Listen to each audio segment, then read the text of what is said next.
All right, so let's take a look at this shifter. A toe peg right here goes to a long arm, which then goes to this pivot point right here by the foot peg, which then goes to a short arm down underneath the foot peg, which then transfers energy to this little cross member to a little short arm that actually goes into the engine case. A lot of people look at that and they're not very confident in the design. That is one issue. What's another issue that seems to be a little bit more reinforcing on the idea of upgrading as soon as possible is listen to this. That's the sound the shifter makes going down the road. It sounds like something's falling off the motorcycle. Then when you're looking at that much free play, the feedback that you receive when you're shifting up and down is not necessarily there. So you sometimes may think you have shifted hard enough to get into gear and you're not. Or you believe that you've gotten into neutral in between the gears and once again, you're not.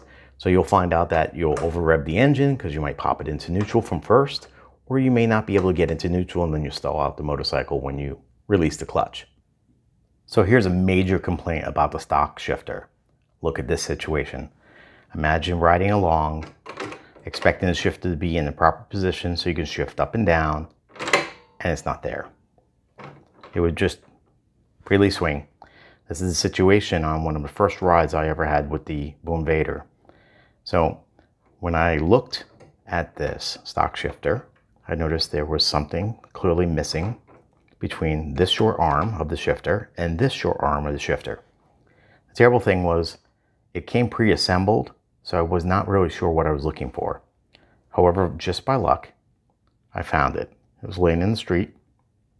It is threaded to connect between the two short levers, and it's fairly easy to put back on.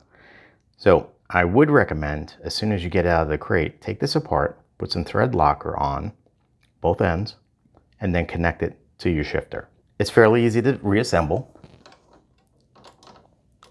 I thread it a couple of times, the front short lever. Then I reach for the foot lever, line it up, and then I continue threading it in by hand.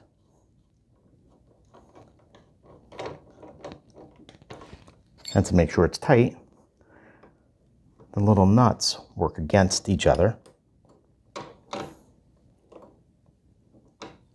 And you can use 2 wrenches, but I believe I've gotten a hang of using 1. This is snug. We basically covered 4 parts of why people don't like the stock shifter.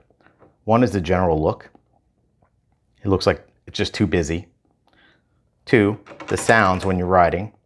3 is the feedback you feel when you're actually shifting in and out of gear and gives you a sensation of a lot of false neutrals. And 4, the worst one, it falls apart and will leave you stranded. I was very lucky to be close to home and I just pushed the bike back into my garage. I have a couple of thousand miles on this bike. Why have I not changed this yet? Besides being just lazy and just enjoying the bike rather than just constantly changing everything, I wanted to do an experiment, see if I can make this work. And what I found is I can make the shifter work, just understanding the feedback is pretty poor from the engine. So you have to be a little bit more conscious about shifting. And 2, it does require maintenance. So for all these connections, I try to keep them clean. And it's not easy because, as you can see, the cross arm is actually behind the lever. I will use a little bit of WD-40 with an extension, and sometimes use the WD-40 to spray and clean out all the connections. And then how I keep these linkages working for me is I actually use just a chain wax product with, once again, an extension tube, and I spray it into the connections on the pivot arm to try to make sure everything is properly lubed. So if you're going to keep the stock shifter, keep it clean, lubricate it, understand its quirks, and of course take this cross member apart and put thread locker on both sets of threads and cinch it up nice and tight with the nuts at the either end. the stock shifter will work and last for thousands of miles.